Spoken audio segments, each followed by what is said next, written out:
Hello friend, સ્વાગત છે તમારું કુકિંગ વિથ ગુજ્જુગલમાં। આજે હું તમારી સાથે શેર કરીશ મરચાંનું અથાણું, એ પણ એકદમ ઇઝી અને ઇન્સ્ટન્ટ। તો ચલો શરૂ કરીએ આજની રેસીપી।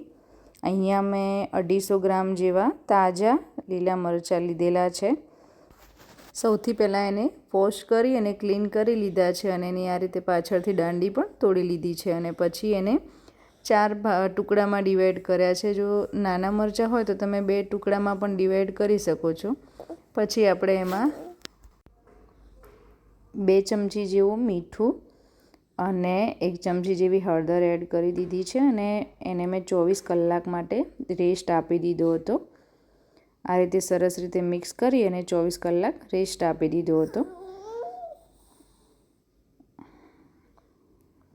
તમે જોઈ શકો છો કે 24 કલાક પછી એમાં નીચે પાણી વળ્યું છે, તો એ આપણે પાણી કાઢી લેવાનું છે। એટલે આ રીતે કોટનના કપડામાં બધા જ મરચાં ટ્રાન્સફર કરી લેવાના, એટલે પાણી બધું સુસાઈ જશે। 1 કલાક માટે આપણે એને ડ્રાય કરી લેવાના છે અને ત્યાં સુધી આપણે એનો મસાલો બનાવીશું। અહીંયા મેં એક પેનમાં 2 ચમચી વરિયાળી, 1 ચમચી મેથી અને 1 ચમચી જીરું લીધું છે। થોડીવાર માટે શેકી લીધું છે। એને વધારે શેકવાનું નથી, ખાલી આપણે એને થોડુંક જ ડ્રાય કરવાનું છે। પછી એ આપણે કોઈ પ્લેટમાં કાઢી લેવાનું, એટલે ઠંડુ થઈ જાય। ઠંડુ થાય પછી આપણે એક મિક્સર જારમાં એડ કરી અને એને દરદરું પીસી લેવાનું છે। તમારી જોડે જો પથ્થરનું જો ખલ હોય તો તમે એમાં ખાંડીને પણ દરદરું કરી શકો છો અને આ રીતે મિક્સરમાં એને પલ્સ મોડ પર પીસી અને દરદરું કરી લેવાનું છે। એકદમ ફાઇન પીસવાનું નથી। તો આપણો આ મસાલો રેડી થઈ ગયો છે। જો હવે આપણા મરચાં થોડા ડ્રાય થઈ ગયા છે તો એને આપણે એક બાઉલમાં કાઢી લઈશું। જો મિત્રો તમારે ઇન્સ્ટન્ટ બનાવવું હોય તો તમે આના પીસ કરી અને તમે આ સ્ટેપ સ્કીપ કરી શકો છો અને ડાયરેક્ટ આપણે એમાં મસાલા એડ કરી શકીએ છીએ। પણ મેં આને 24 કલાક માટે મીઠા અને હળદરમાં રાખેલા હતા। હવે આપણે એમાં મસાલો કરશું।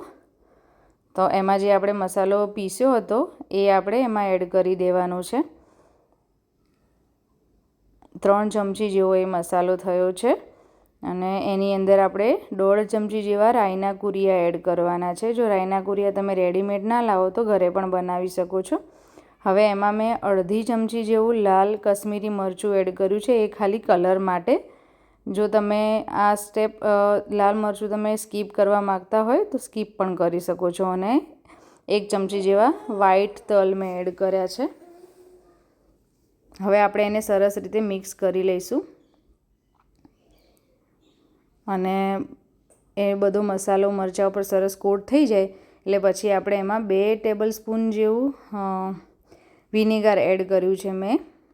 પણ જો તમે વિનેગર એડ કરવા ના માગતા હોય તો તમે લીંબુનો રસ પણ એડ કરી શકો છો અને એને આ રીતે મિક્સ કરી દેવાનું, એટલે બધો જ મસાલો સરસ રીતે કોટ થઈ જશે। તો મિત્રો આપણું અથાણું હવે રેડી છે। જો તમારે 1 થી 2 મહિના માટે સ્ટોર કરવું હોય તો એમાં આપણે ઓઇલ પણ એડ કરવાની જરૂર નથી। હવે એક કાચની બરણીમાં એને ટ્રાન્સફર કરી લઈશું।